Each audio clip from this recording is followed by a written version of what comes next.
మనము రామాయణము 10వ తరగతి రామాయణంలో అరణ్యకాండం గురించి తెలుసుకోబోతున్నాము. దండకారణ్యము పవిత్ర ప్రదేశము, ప్రశాంత ప్రదేశము. అక్కడ మునుల ఆశ్రమాలు ఎన్నో ఉన్నాయి. పక్షులు, మృగాలు, సకల ప్రాణులకు సురక్షితమైనటువంటి ప్రాంతం అది. అక్కడ లోకక్షేమం కోసము యజ్ఞయాగాలు జరుగుతూ ఉన్నాయన్నమాట. ఆశ్రమ సముదాయాన్ని చూడగానే అల్లెతాటిని ధనుస్సు నుంచి వేరు చేశాడు శ్రీరాముడు. అక్కడ వినయానికి తప్ప వీరత్వానికి అవకాశం అనేటువంటిది లేనే లేదనమాట. ఎక్కడ ఎట్లా ప్రవర్తించాలో తెలుసుకోవడమే ఉచితజ్ఞత. ఇది శ్రీరామునిలో పరిపూర్ణంగా ఉన్నది. తర్వాత సీతారామ లక్ష్మణులకు మహర్షులు సాదర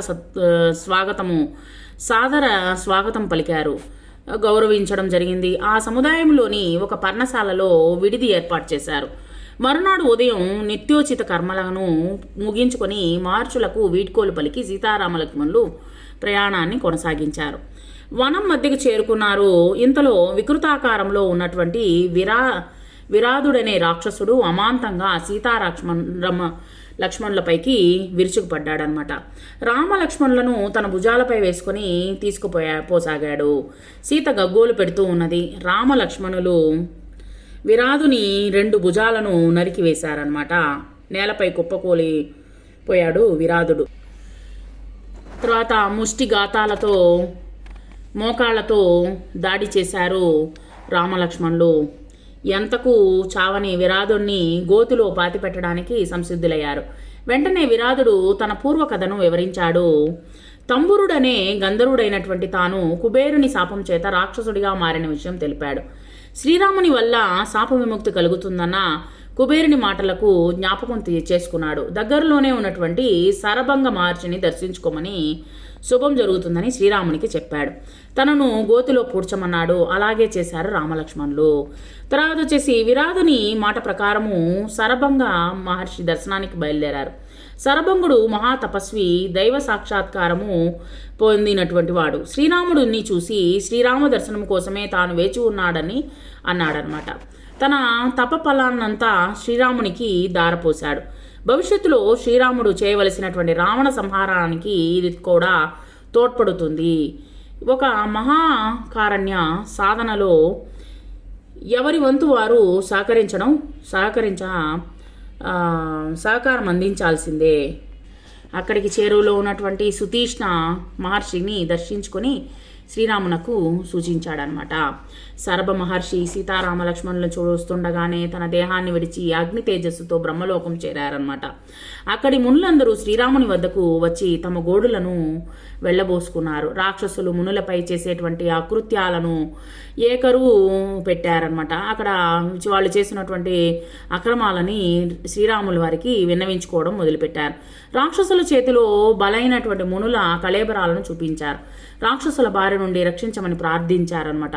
వారితో శ్రీరాముడు, మహాత్ములారా, మీరు నన్ను ప్రార్థించడం తగదు, ఆజ్ఞాపించాలి. మీ ఆజ్ఞలను నేను శిరసా వహిస్తానన్నాడు. అహంకరించకుండా తన బాధ్యతలను గుర్తించడంలోనే గొప్పతనం ఉందనేటువంటిది శ్రీరాముని ద్వారా మనము నేర్చుకోగలుగుతున్నాం. సీతారామ లక్ష్మణులు సుతీష్ణ మహర్షి ఆశ్రమం చేరుకున్నారు. శ్రీరామ దర్శనం కోసమే సుతీష్ణ మహర్షి దేహము విడవకుండా ఉన్నాడనమాట. తన తపశ్శక్తినంతా శ్రీరామునకు దారాదత్తం చేశారనమాట. మరునాడు వారు మహర్షి అనుమతి తీసుకుని బయలుదేరారు. దండకారణ్యంలోని మునుల ఆశ్రమాలను సందర్శించుకుంటూ పోతూ ఉన్నారు సీతారామ లక్ష్మణులు. అక్కడక్కడ కొంతకాలం ఉంటూ ఉన్నారు అనమాట. అక్కడక్కడ నివసిస్తూ ఉన్నారు. ఇలా 10 సంవత్సరాలు గడిచింది. మళ్ళీ సుతీష్ణ మహర్షి వద్దకు వచ్చారనమాట. అతనితో అగస్త్య మహర్షిని దర్శించుకోవాలని తమ ఆకాంక్షను వెల్లబుచ్చారనమాట. సుతీష్ణ మహర్షి మార్గాన్ని చెప్పారు. తన ఆశ్రమానికి దక్షిణంగా 4 యోజనాల దూరంలో అగస్త్య సోదరిని ఆశ్రమం ఉంది. అక్కడికి యోజన దూరంలో అగస్త్యాశ్రమం ఉందని చెప్పాడనమాట. మహర్షి వద్ద సెలవు తీసుకొని బయలుదేరారు సీతారామ లక్ష్మణులు. తర్వాత సాయంకాలానికి అగస్త్య సోదరిని ఆశ్రమానికి చేరుకున్నారు. ఇక్కడ విషయం చెప్పుకోవాలి. ఏంటంటే అగస్త్య సోదరిని పేరేమో చెప్పలేదనమాట. ఎక్కడ సందర్భం వచ్చినా అగస్త్య భ్రాత అని చెప్పారనమాట. అందుకే పేరు తెలియని వారిని అగస్త్య భ్రాత అని అంటుంటారు. ఈ పద బంధము జాతీయంగా స్థిరపడిపోయింది. అగస్త్య సోదరిని ఆదిత్యంలో ఆ రాత్రి గడిపారు సీతారామ లక్ష్మణులు. ఉదయాన్నే అగస్త్యాశ్రమం వైపుగా అడుగులు వేశారనమాట, అగస్త్యుని దర్శించుకునే దానికోసంగా. అగస్త్యుడు తపశ్శక్తి సంపన్నుడు, ఆకాశాన్ని తాకినటువంటి వింధ్య పర్వత గర్వాన్ని అణిచినటువంటి వాడు.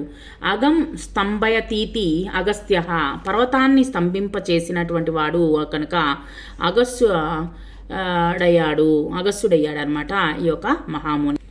శ్రీరాముడు రాకను గమనించి అగస్త్యుడు శిష్య సమేతంగా ఎదురు వెళ్ళాడనమాట. అతిథిని గౌరవించే సాంప్రదాయం అది. శ్రీరాముడు సీతాలక్ష్మణ సమేతుడై మహర్షికి పాదాభివందనం చేశాడు.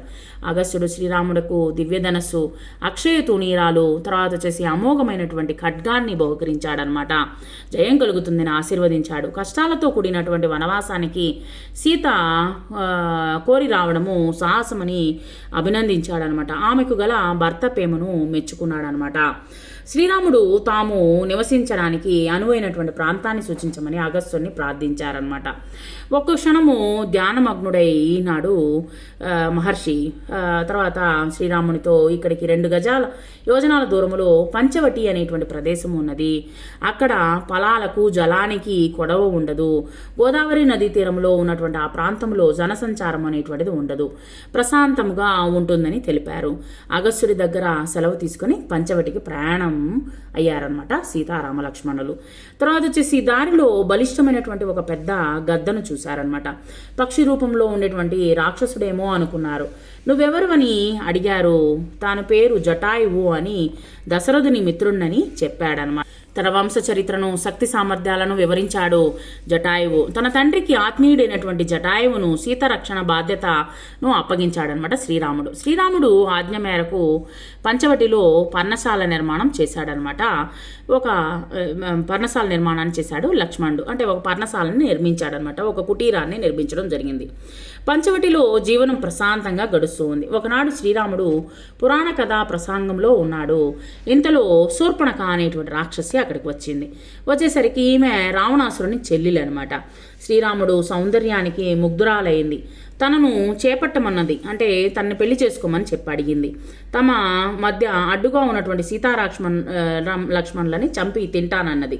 శ్రీరాముడు పరిహాసంగా లక్ష్మణుని వద్దకు వెళ్ళమన్నాడనమాట.